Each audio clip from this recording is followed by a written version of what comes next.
The cock had barely crowed when Adoma rose from her mat in the corner of Mama Neka's mud house. She always woke early, before the sun yawned over the hills of Yumadim village. The harmattan breeze sneaked through the cracked walls, making her tiny body shiver as she tied her threadbare wrapper tight around her chest. She swept the compound with the short broom made of palm fronds. The cold sand stung her bare feet, but she didn't mind. This was her daily duty in exchange for a spot to lay her head and leftovers Mama Neka gave after her children had eaten. At 13, Adoma had already known more pain than many adults. Her parents died in a fire when she was only 6. The villagers whispered it was the wrath of the gods.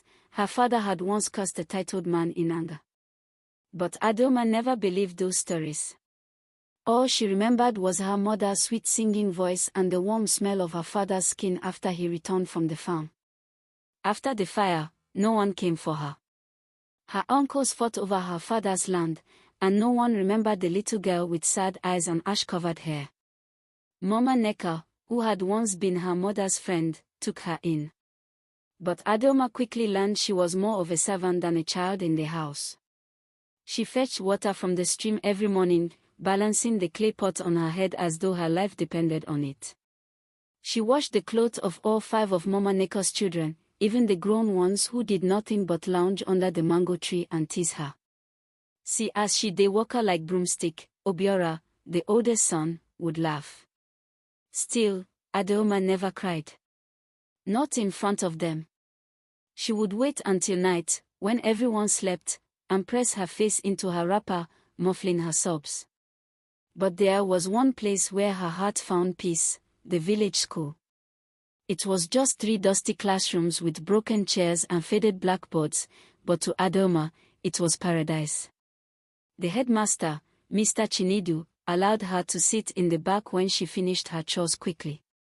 Her handwriting was better than most of the children who came in clean uniforms and full stomachs.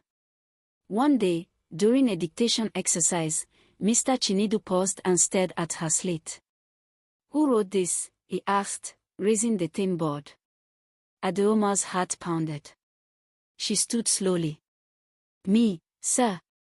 He nodded slowly. "Very good, Adoma. You have a gift." A gift. No one had ever told her that before.